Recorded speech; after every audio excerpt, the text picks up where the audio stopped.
हरिओम मित्रों, स्वागत है आप सभी लोग का हमारे इस यूट्यूब चैनल पर। कैसे हैं आप सब लोग और कैसा चल रहा है आप सभी का अध्ययन। जैसा कि आप सभी को ज्ञात है, हम स्वप्नवासव दत्तम नामक नाट्य ग्रंथ का अध्यापन कर रहे हैं। इसके अध्यापन क्रम में हम अध्यापन करते करते पंचम अंक पर पहुंच चुके हैं। पाँचवें अंक पर हम लोग इसके पहले की कक्षा में यहाँ तक पढ़े हैं। ऋज्वायतां हि मुख तोरणम लोलमालां भ्रष्टां क्षितौ तमवगच्छसि मूर्ख सर्पं मन्दानिलेन निशिया परिवर्तमाना किंचित करोति भुजगस्य विचेष्टितानि। विदूषक राजा उदयन को लेकर के समुद्र गृह में जाता है। समुद्र गृह में किस लिए जाता है? क्योंकि पद्मावती को सिर दर्द हो रहा है और वो उनका बिस्तर वहीं समुद्र गृह में लगाया गया है, तो उन्हीं के पास विदूषक राजा उदयन को लेकर के जाता है। जब वह समुद्र गृह के द्वार पर पहुंचता है, तब आगे आगे विदूषक रहता है, पीछे पीछे राजा रहते हैं। तो विदूषक देखता है कि जमीन पर कुछ पड़ा हुआ है, जिसे वह सांप समझ लेता है। तब राजा कहते हैं, देखते हैं और आश्चर्य से कहते हैं, अय मूर्ख, ये तो द्वार की तोरण की माला है। द्वार में जो तोरण लगा रहता है वही टूट करके नीचे गिरा हुआ है और तुम मूर्ख इसे सर्प समझ लिए हो। यह जो माला गिरी हुई है हवा के चलने से धीरे धीरे हिल डुल रही है और सांप जैसी चेष्टा कर रही है और तुम्हारे द्वारा इसे सांप समझ लिया गया है। यहाँ तक हम लोग पढ़ चुके हैं। अब इसके आगे पढ़ेंगे। विदूषक निरूप्य, विदूषक उसको देख करके जिसको वो सांप समझ रहा था उसे देखा और कहता है, सुष्ठु भवान भणते, आप सही कहते हैं कि ये तो सांप नहीं है। ना खल्वयम काकोदरा, यह सांप नहीं है। आप ठीक कह रहे हैं, ये सांप नहीं है। प्रवेश्य अवलोक्य, प्रवेश करके और देख करके, तत्र भवती पद्मावती इहागत निर्गता भवेत्, लगता है कि भवती आदरणीय पद्मावती यह आगत, यहाँ पर आकर के निर्गता भवेत्, चली गई हो। ऐसा लग रहा है जैसे आदरणीय पद्मावती यहाँ पर आई और आकर के चली गई हूँ। राजा कहता है, वयस्य मित्र अनागतया भवितव्यम, हो सकता है आई ही ना हो। विदूषक कहता है, कथम भवान जानाते, आप कैसे जानते हैं कि नहीं आई हैं।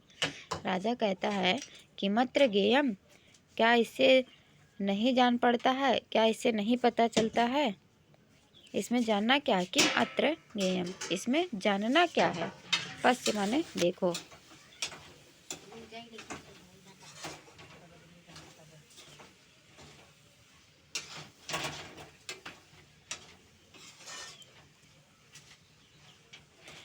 सय्यानावनता तथा स्त्रित समा न व्याकुल प्रच्छदा, न क्लिष्टं हि शिरोपधानमलं शीर्षाभिघातौषधे, रोगे दृष्टिविलोभनं जनयितुं शोभानकाचित् कृता, प्राणी प्राप्य रुजा पुनर्न शयनं शीघ्रं स्वयं मुंचते। कहता, सैया नावनता, तुम इसको देखो, इसमें जानना क्या है, देखो इसको, इससे खुद ही पता चल जाएगा कि यहाँ पर पद्मावती आई नहीं है। क्या देखने से पता चलता है? देखो, सैया जो सोने का बिस्तर लगाया गया है उसे कहेंगे सैया।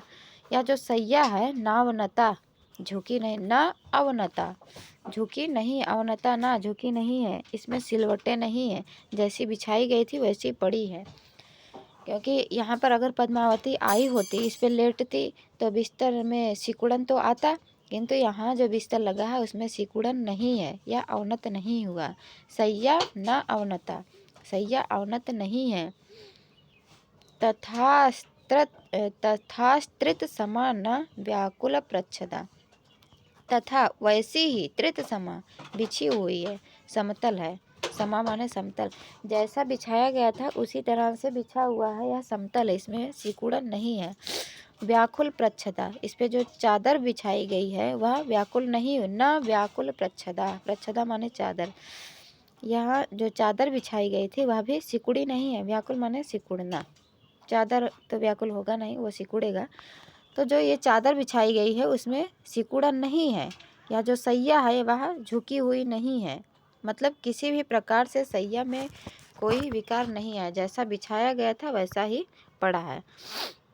न क्लिष्टम ही शिरोपधानम अमलम शीर्षाभिघात औषधे, उनका सिर दर्द हो रहा था, तो सिर दर्द हो रहा था शीर्षाभिघात, सिर के दर्द को दूर करने के लिए औषधि भी लगाई गई होगी, और उस औषधि लगाई हुई सिर जब इस तकिए पर, इस बिस्तर पर रखेंगे तो वह गंदा होगा। किंतु यह जो रखा हुआ है बिस्तर, यह जो तकिया है वह साफ सुथरा पड़ा है। ना क्लिष्टम, क्लिष्ट नहीं हुआ, गंदा नहीं हुआ है।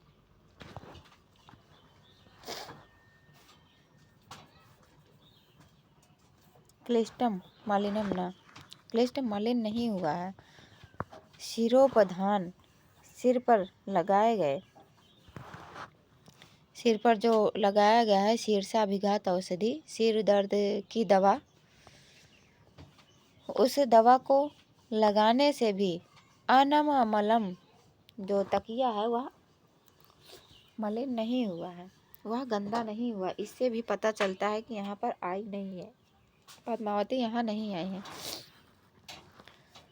तकिया सिर दर्द की दवाओं से दूषित नहीं है। शीर्षाभिघात औषधे, सिर दर्द की दवाओं से, शिरोपधान कहते हैं तकियों को, अमलम गंदा नहीं हुआ है। न क्लिष्टम मलिन नहीं हुआ, दूषित नहीं हुआ है। और आगे देखिए, रोगे दृष्टि विलोभनम जनयितुम शोभा न काचित कृता, रोगी व्यक्ति के लिए रोग होने पर, रोग में दृष्टि विलोभनम, दृष्टि को, नेत्रों को, विलोभन मतलब मनोरंजन के लिए, जनयितुम माने उत्पन्न किया गया है, सजाया गया है, शोभा माने शोभा उत्पन्न करने के लिए, ना काचित कृता, कुछ नहीं किया गया। अब देखेंगे कोई व्यक्ति बीमार होता है तो हम उनसे मिलने जाते हैं, फूल लेकर जाते हैं। तो फूल लेकर क्यों जाते हैं? क्योंकि उनकी आँखों को अच्छा लगेगा, उनका ध्यान अपनी बीमारी से हटेगा। उनके आसपास सजावट किस लिए की जाती है? उनका ध्यान अपनी बीमारी पर ना हो, अपने दर्द दुख पर ना हो, इसलिए सजावट की जाती है। तो कह रहे हैं रोगे, रोग में दृष्टि विलोभनम, दृष्टि को आकर्षित करने के लिए, ध्यान बटाने के लिए, काचित शोभाम न कृता, कोई भी शोभा, कोई भी सजावट नहीं की गई है। ये भी रीजन है। और अगला रीजन बता रहे हैं, अगला कारण बता रहे हैं, प्राणी पाप्य रुजा, जब प्राणी व्यक्ति रोग को प्राप्त हो जाता है, रुजा माने रोग, प्राप्य माने प्राप्त करके, किसी भी व्यक्ति को जब रोग हो जाता है तो तब वह शयनम प्राप्य, शैया को प्राप्त करके, बिस्तर प्राप्त कर लेता है, तब पुनः न, फिर से, शीघ्रम स्वयं शयनम न मुंचति, वह शीघ्र जल्दी अपने बिस्तर को छोड़ता नहीं है। जब व्यक्ति बीमार है, वह बिस्तर पर पड़ा है, तो वो जल्दी से बिस्तर नहीं छोड़ेगा, बहुत देर तक आराम करेगा। इसलिए भी यहाँ पर कोई आया नहीं, यदि यहाँ आई होती तो इतनी जल्दी चली नहीं जाती बिस्तर छोड़ करके। तो पुनः देख लीजिए, सैया नाव नता तथा विस्तृत समान न व्याकुल प्रच्छदा, यह जो सैया है, यह जो बिस्तर है, न अवनता, झुकी हुई नहीं है, इसमें कोई भी सिकुड़न नहीं है, जैसा बिछाया गया था वैसा, तथा माने वैसे का वैसा ही समतल पड़ा हुआ है। व्याकुल प्रच्छदा, उसकी चादर भी सिमटी नहीं है, इस पे जो चादर लगाई गई है वह भी सिमटी नहीं, वैसी की वैसी पड़ी है। न क्लिष्टम ही शिरोपधान मलम, शिरोपधानम अमलम शीर्षाभिघात औषध है। सिर दर्द की दवा के द्वारा, शीर्षाभिघात दवा औषध है, सिर दर्द की दवा के द्वारा जो सिरोपधान है, तकिया है, वह अमलम, मल से रहित है, न क्लिष्टम, गंदा नहीं हुआ है, मलिन नहीं हुआ है। रोगे दृष्टि विलोभनम जनयितुम, रोग में दृष्टि को, ध्यान को आकर्षित करने के लिए, रोग में ध्यान को आकर्षित करने के लिए, काचित शोभा जनयितुम न कृता, रोगे विलोभ दृष्टि विलोभनम जनयितुम, रोग में ध्यान को आकर्षण, जनयितुम माने उत्पन्न करने के लिए, ध्यान बटाने के लिए, काचित शोभा न कृता, कोई भी शोभा कोई भी सजावट नहीं की गई है। इससे भी पता चलता है कि वो यहाँ पर नहीं आई हैं। प्राणी पाप्य रुजा शयनम, प्राणी कोई भी व्यक्ति जब रुजा को रोग को प्राप्त कर लेता है, बीमार हो जाता है, तब पुनः फिर से स्वयं शीघ्रम शयनम न मुंचति, स्वयं ही शीघ्र जल्दी से अपने शयन को बिस्तर को नहीं छोड़ता है। इससे भी पता चलता है कि वह पद्मावती यहाँ पर नहीं आई।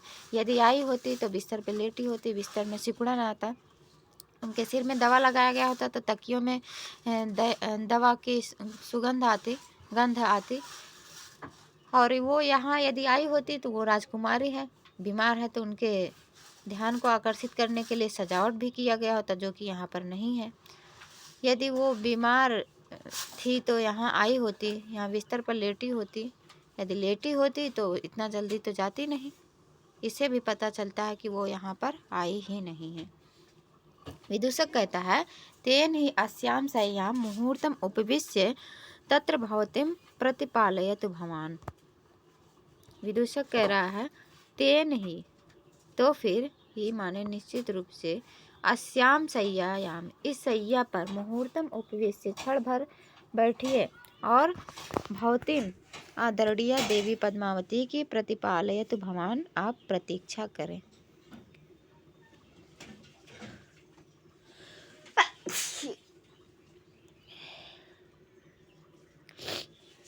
तो फिर आप इसी सैया पर बैठे थोड़ी देर और उनकी प्रतीक्षा करें, हो सकता है आती ही होंगी। राजा कहता है, वाढ़म, ठीक है, या तुम सही कह रहे हो, यहीं पर बैठकर प्रतीक्षा करता हूँ। उपवेश्य, बैठ करके। वयस्य, अय मित्र, निद्रा माम बाधते, मुझे निद्रा बाध रही है, मुझे निद्रा सता रही है, मुझे नींद आ रही है। कथ्यताम काचित कथा, कोई कथा कहो, कोई कहानी सुनाओ जिससे नींद ना आए।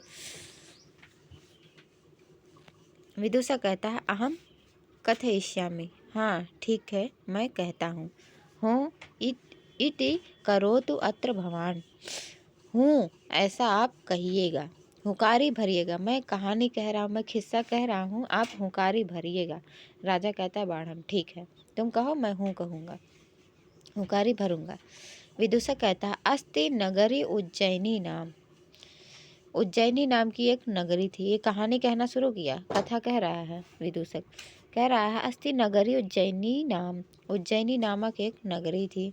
तत्र अधिक रमणीयान उदक स्नानानि वर्तन्ते किल, उस नगरी में एक बहुत ही रमणीय, बहुत ही सुंदर जल वाला स्नानागार था। राजा कहता, कथम उज्जैनी नाम, क्या उज्जैनी नाम था? विदूषक कहता है, यद्य अनभिप्रेतेषा कथा, यदि आपको ये कथा पसंद नहीं है, अच्छी नहीं लगी, तो अन्याम कथयिष्यामि, तो मैं दूसरी कथा कहता हूँ। राजा कहता, वयस्य, अय मित्र, ना खलु अभिप्रेते ऐसा कथा, ये कथा मुझे प्रिय नहीं है, अच्छी नहीं लगी है, ऐसी बात नहीं है। किंतु ये ऐसी बात नहीं है कि मुझे अच्छी नहीं लगी है, बात ये है, क्या बात है वो बता रहे हैं। ये उस कथा को सुन करके वासव दत्ता को याद करने लगते हैं, क्योंकि वासव दत्ता कहाँ की है, वहीं की है।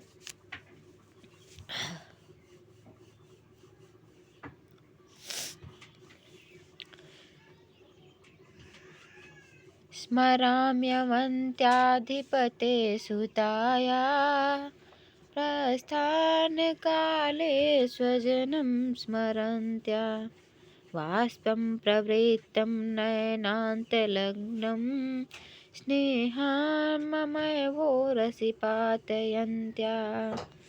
उपजाति छंद है।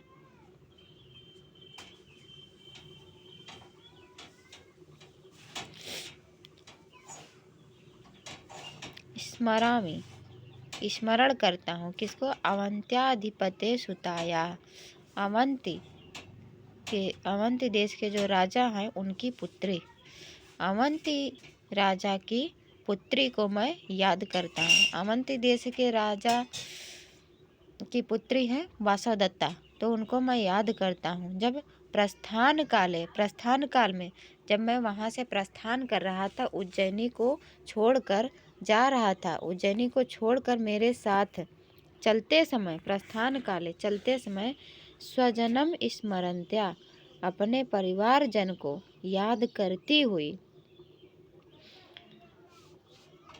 जब उज्जैनी को छोड़कर वासवदत्ता मेरे साथ आ रही थी, उस समय उस प्रस्थान काल में स्वजनम स्मरंत्या, अपने जनों को, अपने परिवार जनों को याद करती हुई, वाष्पम प्रवृत्तम नयनांत लग्नम, नयनांत नयन के अंतभाग, नयन के कोरे से, किनारे से, नयन के नेत्र के किनारे से लगे हुए, लटके हुए, वाष्प माने आंसू, प्रवृत्त हो रहे थे, बह रहे थे। आंसू को, आँखों के कोर पर लटके हुए आंसू को जो प्रवृत्त हो रहे थे, वह स्नेहान, स्नेह के कारण, मम एव उरसी पाते अंत्या, मेरे ही हृदय पर, मेरे ही वक्षस्थल पर गिराती हुई, वह पाते अंत्या, गिराती हुई उस वासवदत्ता को, उस अवंती राजा के पुत्री वासवदत्ता को मैं स्मरण कर रहा हूँ।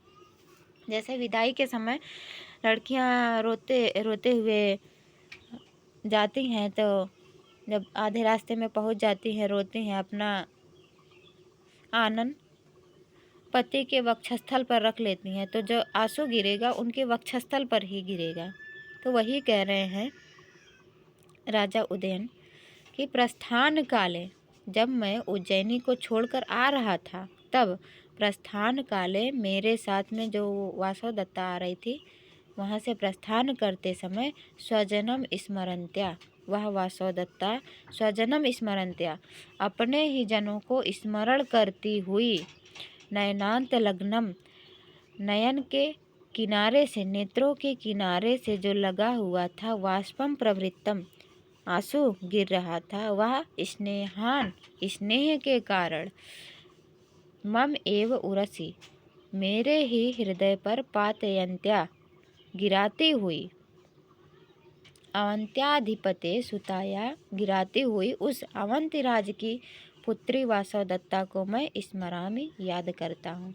मुझे ये नहीं है कि तुम जो ये कथा सुनाए हो, उज्जैनी नाम की नगरी थी, इस कथा से मुझे कोई वो नहीं है कि मुझे प्रिय नहीं लगा, मुझे अच्छा नहीं लगा, अच्छा लगा, किंतु इस कथा से मुझे उस वासवदत्ता की याद आ रही है, जो वासवदत्ता वहाँ से मेरे साथ आती हुई, जब वहाँ से निकली थी, मेरे साथ चलते समय अपने परिवार को याद करती हुई, वह वासवदत्ता अपनी आँखों से आंसू गिरा रही थी। वह आंसू मेरे ही हृदय पर गिरा रही थी, मेरे ही हृदय पर गिराती हुई वह वासवदत्ता जो अवंतिराज की पुत्री थी, उसी को मैं याद कर रहा। वह मुझे याद आ रही, उस समय की दृश्य वाली वही वासवदत्ता याद आ रही है, जो अपने जनों को याद करती हुई मेरे वक्षस्थल पर आंसू गिरा रही थी। अभिचा और भी बहुशोप्युपदेशेषु यया मामीक्षण मायया हस्तेन स्त्रस्तकोणेन कृतमाकाशवादितम्। बहुशोप उपदेशेषु, मैं जब उसको वीणा बजाना सिखा रहा था, तब वीणा वादन के शिक्षण में मैं उसको कई बार उपदेश दिया, कई बार बताया था कि ऐसे बजाया जाता है। वीणा वादन के शिक्षण प्रसंग में यया, जिसके द्वारा, जिस वासवदत्ता के द्वारा, मामीक्षणाया, मुझे देखा गया था, मुझे देखती हुई, यया माने जिसने, जिससे, हस्तेन, जिसके हाथ से, बहुत बार, बहुसो अपि, बहुत बार, आकाशवादितम, आकाशवादन किया गया था, मतलब खाली ही वीणा का तार बिना किसी सुर ताल का ही छेड़ा गया हो, जो राग, जो धुन होनी चाहिए उस धुन पर नहीं, किसी अन्य जगह पर ही वीणा का तार बजाया गया। त्रस्त कोणेन, मतलब हिलाया गया। उस वासवदत्ता को मैं स्मरण करता हूँ। वीणा वादन के शिक्षण प्रसंग में मुझे एकटक देखती हुई माम ईक्षमाणाया, मुझे एकटक देखती हुई, वो मुझे देख रही थी तो वीणा को क्या देखती। तो वीणा वादन के शिक्षण में जिसके द्वारा, जिस वासवदत्ता के द्वारा, जो वासवदत्ता मुझे एकटक देख रही थी, उस एकटक देखती हुई जिसने मुझे देख रही थी, तो वीणा वादन का जो तार था, जो उपकरण था, वह खिसक गया अपने स्थान से। और ऐसे जिसे हाथ से बहुत बार, बहुसो अपि, बहुत बार आकाश वादन किया गया। हस्तेन आकाश वादितम कृतम, जिसके हाथ से अनेकों बार, बहुसो अनेक बार, आकाश वादितम कृतम, जिसके हाथ से स्त्रस्त कोणेन, जो वीणा वादन, वीणा बजाने का साधन था, वह सरक गया था, खिसक गया था, स्त्रस्त हो गया था। ऐसे हाथ के द्वारा आकाशवादितम, आकाश वादन किया गया, खाली ही बजाया गया था, उसे भी मैं याद कर रहा हूँ। ऐसी वासवदत्ता को याद कर रहा हूँ जो उज्जैनी से मेरे साथ आ रही थी, अपने लोगों को याद करती हुई, आंसू बहाती हुई, और वह आंसू मेरे वक्षस्थल पर गिराती हुई जो वासवदत्ता थी, उसको मैं याद कर रहा हूँ। और उस वासवदत्ता को याद कर रहा हूँ, उस समय को याद कर रहा हूँ जब मैं वासवदत्ता को वीणा बजाना सिखा रहा था। वीणा वादन के शिक्षण में जब वह मुझे एकटक निहार रही थी, तो उस समय उसके हाथ से वीणा वादन का जो उपकरण था वह खिसक गया था, और बहुसो उपदेशेन, अनेक बार उसके हाथ से आकाशवादितम कृतम, आकाशवादन किया गया था, खाली ही वीणा बजाया गया था। विदूषक कहता है, भवतु अन्याम कथयिष्यामि, ठीक है मैं कोई अन्य कथा कहता हूँ। अस्ति नगरम ब्रह्मदत्तम नाम, ब्रह्मदत्त नाम की नगरी है। तत्र किल राजा काम्पिल्यो नाम, वहाँ पर काम्पिल्य नामक राजा है। राजा कहता, किमिति किमिति, क्या कहे हो, क्या कहे हो। अस्ति नगरम ब्रह्मदत्त नाम, ब्रह्मदत्त नामक नगर है और काम्पिल्य नामक राजा है। विदूषक पुनः तदेव पठति, फिर से वही कहता। जब राजा ने कहा किमिति किमिति, क्या कहते हो, क्या कहते हो, तुमने क्या कहा, अभी फिर से कहो। राजा ने कहा, विदूषक ने कहा पुनः तदेव पठति, फिर से वही पढ़ता है। क्या पढ़ता है, अस्ति नगरम ब्रह्मदत्त नाम, ब्रह्मदत्त नाम का नगर है। तत्र किल राजा काम्पिल्यो नाम, वहाँ पर काम्पिल्य नामक राजा है। तो राजा उदयन ने कहा, मूर्ख, अय मूर्ख, राजा ब्रह्मदत्ता, ब्रह्मदत्त नामक राजा है। नगरम काम्पिल्यम इति, नगर काम्पिल्य है, ऐसा कहो। तुम उल्टा कह रहे हो। तुमने क्या कहा, ब्रह्मदत्त नामक नगर है, जबकि ब्रह्मदत्त नगर का नाम नहीं, राजा का नाम है। और तुमने कहा काम्पिल्य नामक राजा है, तो काम्पिल्य राजा का नाम नहीं, व्यक्ति का नाम नहीं, स्थान का नाम है। काम्पिल्य नगर है और ब्रह्मदत्त राजा है। विदूषका, किम, क्या राजा ब्रह्मदत्त है और नगर काम्पिल्यम, नगर काम्पिल्य है। राजा कहता, एवं एतत्, हाँ ऐसा है, ये सही है। तेन, विदूषक कहता, तेन ही मुहूर्तकम, तो फिर क्षण भर, प्रतिपालयत, प्रतीक्षा करें, भवान आप, तो फिर आप थोड़ी देर प्रतीक्षा करें, यावत माने तब तक, ओष्ठ गतम करिष्यामि, तब तक मैं इसे कथन को अपनी ओष्ठ पर चढ़ाता हूँ। किस कथन को, राजा ब्रह्मदत्त नगरम काम्पिल्यम, राजा ब्रह्मदत्त है और नगर काम्पिल्य है। ब्रह्मदत्त नाम का राजा है और काम्पिल्य नाम की राजधानी है या फिर नगर है। इति बहुसा तदेव पठित्या, इस प्रकार कई बार उसको पढ़ा। इदानीम शृणोतु भवान, ये लीजिए आप सुनिए। इतना कई बार पढ़ा, अब वो कहता है इदानीम शृणोतु भवान, इस समय आप लीजिए, इसको सुनिए। ये मेरे ओष्ठ पर चढ़ गया, मुझे याद हो गया, अब आपको मैं सुनाता हूँ, आप सुने। अरे सुप्तो अत्र भवान, आप सो गए हैं, आप सो गए। अति शीतलेयम बेला, यह जो बेला है, यह जो समय है, अत्यधिक शीतल, अत्यधिक ठंडक है, ठंड लग रही है। तो आत्मनः प्रावारकम गृहीत्वा आगमिष्यामि, तो फिर मैं अपने, आत्मना अपने, प्रावारक कहते हैं ढकने का वस्त्र, चादर, मैं अपने शरीर को ढकने का जो वस्त्र है उसको गृहीत्वा ले करके आगमिष्यामि आता हूँ। ये वेला ठंड की है, शीतल की वेला है, ठंड लग रही है, मैं जाता हूँ अपने शरीर को ढकने के लिए वस्त्र लेकर आता हूँ। निष्क्रांता इतना कहकर निकल गया। अब यहाँ पर कौन है मंच पर? सोया हुआ उदयन। उदयन सो गया है। ततः प्रविशति वासवदत्ता अवंतिका वेषेण चेटीचा। उसके बाद मंच पर प्रवेश होता है वासवदत्ता का। ततः प्रविशति वासवदत्ता, और वह किस वेश में है? अवंतिका के वेश में। अवंतिका वेश धारण की हुई वासवदत्ता का प्रवेश होता है और साथ ही साथ उनकी चेटी भी है। चेटी कहती है, ये तु आर्य, आइए आर्य आइए, दृढ़म खलु भर्तृदारिका शीर्ष वेदनाया दुखिता। यह जो राजकुमारी हैं, इन राजकुमारी को सिर दर्द से बहुत पीड़ा हो रही है, इन्हें अधिक पीड़ा हो रही है। यही है राजकुमारी, ये आ गया समुद्रगिरी, यह राजकुमारी है, इन्हें सिर दर्द से बहुत पीड़ा हो रही है। वासवदत्ता कहती, हाँ अधिक, हाँ कष्ट की बात है। कुत्र सैनीयम रचितम पद्मावत्या। पद्मावती का बिस्तर, सैनीय माने बिस्तर, कुत्र माने कहाँ पर, रचितम माने बनाया गया। पद्मावती का बिस्तर कहाँ बनाया गया? पद्मावती का बिस्तर कहाँ है?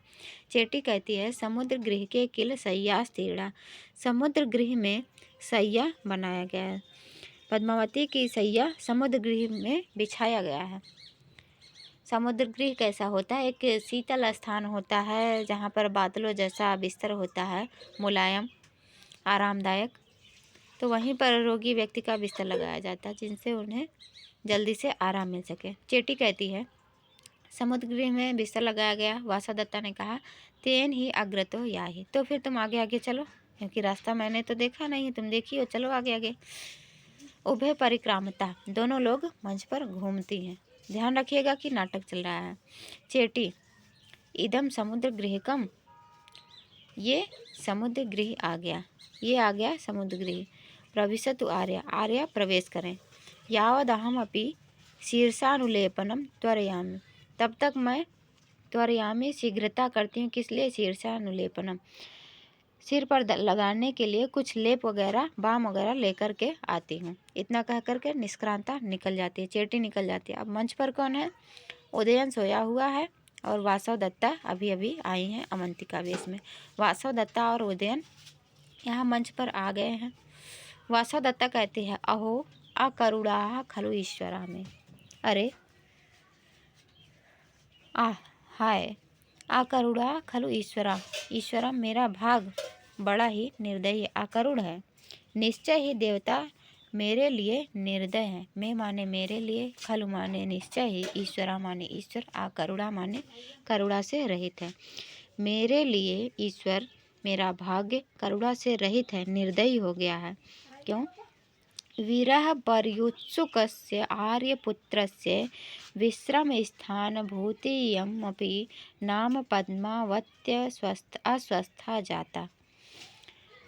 विरह से जो अनमने थे, विरह में जो व्याकुल थे, विरह प्रत्युत्सुकस्य आर्यपुत्रस्य, विरह के वियोग में, मुझसे विरह हुआ था तो उस विरह के वियोग में अनमने आर्यपुत्र को, आर्यपुत्र से, आर्यपुत्र के विश्रम स्थान भूतियम, जो विश्राम का स्थान थी, शांति का स्थान थी, शांति लाने वाली थी, इयम पद्मावती, यह जो पद्मावती शांति ले आने वाली थी, प्रसन्नता लाने वाली थी, प्रेम देने वाली थी, वह तो अस्वस्था जाता, अस्वस्थ हो गई है।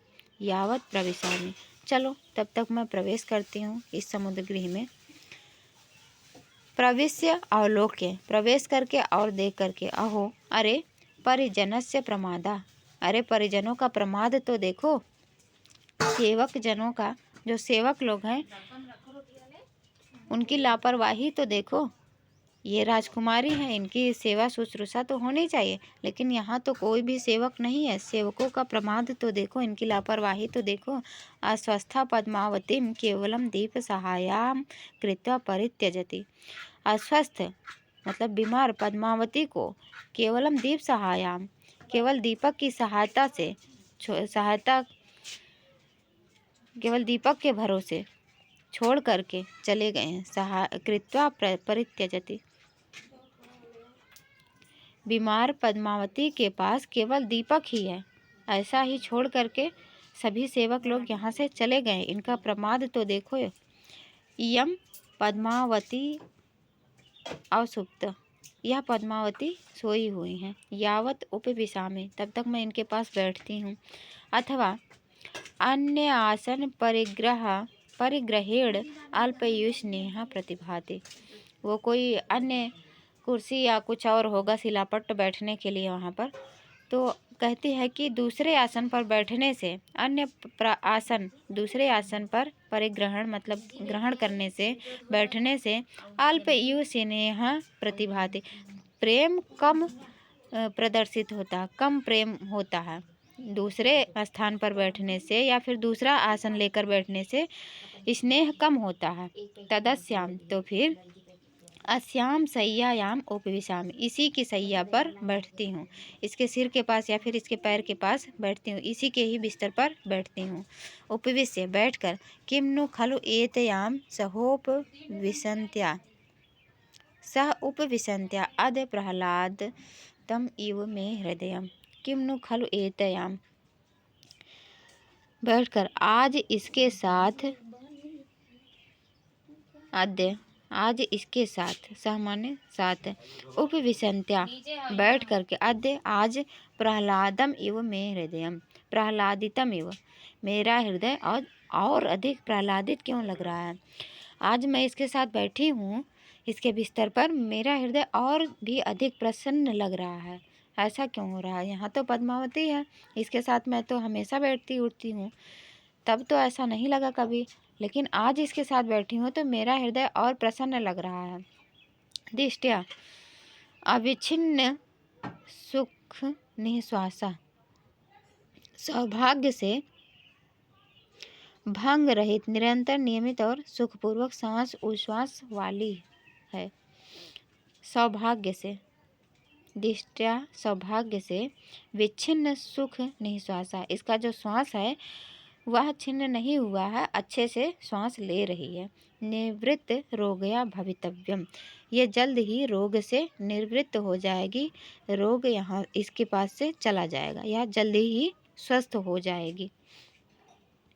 अथवा एक देश संविभागतया सैनीयस सूचयति माम आलिंगेति, अथवा इसने बिस्तर के एक भाग को छोड़ा है तो इससे ये सूचित होता है कि ये मुझे यहाँ पर सोने की सूचना दे रही है। अथवा बिछौने के एक स्थान के विभाजन से बिस्तर के आधे भाग को छोड़ी हुई है, इससे पता चलता है कि ये मुझे कह रही है कि मेरा आलिंगन करो, मैं ऐसा समझ रही हूँ, ऐसी ये मुझे सूचना दे रही है। यावत छिष्ये, तो फिर मैं सोती हूँ, तो फिर मैं यहाँ पर सोती हूँ। शयनम नाट्यति, सोने का नाट्य करती है, क्योंकि बिस्तर का आधा भाग छूटा हुआ है तो वासवदत्ता को लग रहा है कि ये आधा भाग बिस्तर का छोड़ी है मुझे सोने के लिए, तो मैं यहाँ पर सोती हूँ। राजा स्वप्न आयाते, राजा स्वप्न लेते हैं। राजा वहाँ पर बिस्तर पे सोए हुए हैं ना, चादर ओढ़ के, तो स्वप्न में आ गए हैं। कहते हैं हा वासवदत्ते, हाय वासवदत्ता। वासवदत्ता सहसा उत्थाय, अचानक उठ करके खड़ी हो जाती है, अचानक उठ जाती है। हम हूँ आर्यपुत्र न खलु पद्मावती, कहते अरे यहाँ पर आर्यपुत्र है, पद्मावती नहीं है। किम नु खलु दृष्टास्मि, क्या मैं इनके द्वारा देख ली गई हूँ। महान खलु योगंधरायण से प्रतिज्ञा भारो मम दर्शनेन निष्फला समृत्ता, यह जो आर्य योगंधरायण के द्वारा महान प्रतिज्ञा ली गई थी, बड़ी प्रतिज्ञा ली गई थी, वह प्रतिज्ञा मम दर्शनेन, मेरे दर्शन से मुझे देख लिए हैं, इससे निष्फला समृत्ता, निष्फल हो गई है। राजा हा अवंती राजपुत्री, हाय अवंती राज की पुत्री। हा वासवदत्ता, हा अवंती राजपुत्री, ये